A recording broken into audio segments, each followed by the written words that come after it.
Chapter 5. Now It's Back. Arthur climbed onto the marble block. "It came from here," he said. He lifted the sword over his head. Then he dropped the blade back into the stone. "Now it's back in the stone.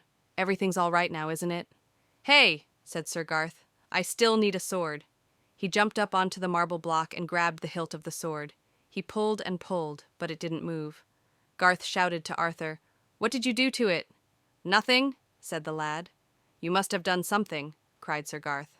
"Hush, both of you," said the father. "It's better if no one sees or hears us."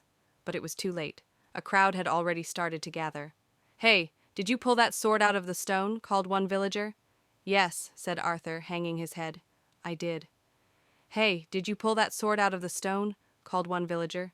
"Do it again," called another. "Yes, let's see it." "Let's see you do it." "Show us!" Arthur put his hands around the golden handle. With one tug, the blade slid out. "Who are you?" called another voice. "What's your name?" "Arthur," said the lad. "Wait a minute. Put that sword back." A tall knight pushed forward from the crowd. "Anyone can pull it out once it's already been pulled." "Go ahead. Put it back, son," said a voice. It was the Duke of Cornwall, the one who had called for the tournament. "All right," said Arthur. He slipped the blade back into the stone with ease. "Let me at it now," said the tall knight. He jumped up and grabbed the handle of the sword. But pull and tug as he might, the sword would not move. Not a bit. Another knight tried, then another. None could move the sword. Some waited, thinking the longer they waited, surely the sword would loosen, and they would have a better chance. But when each man took his turn, the sword did not budge. "Let the lad try now," said the Duke of Cornwall. "Arthur, go ahead." Arthur stepped up to the stone again. In one motion, he freed the blade. This time, he held the sword high above his head.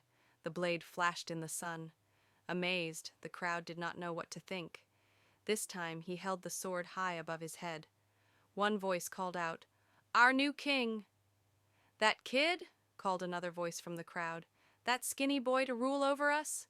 "No way!" shouted another voice. "Stop!" shouted a commanding voice. All eyes turned around. This time it was Merlin the Magician. "I know this boy. I know his heart. There is no one in England who has a heart bigger and stronger than his. The sword has told us that this young man is to be the next king of England. And there is something else you must know." The crowd hushed. "This lad," said Merlin, pointing to Arthur, "is the true child of King Uther. He is the missing baby." Cheers began to ring out. "Hail, King Arthur!" called a voice. "All hail our new king!" Sir Ector fell to his knees. Then Sir Garth. One person after another fell to their knees. All cheered. At last a king had been chosen, a fresh young king and a new day for England.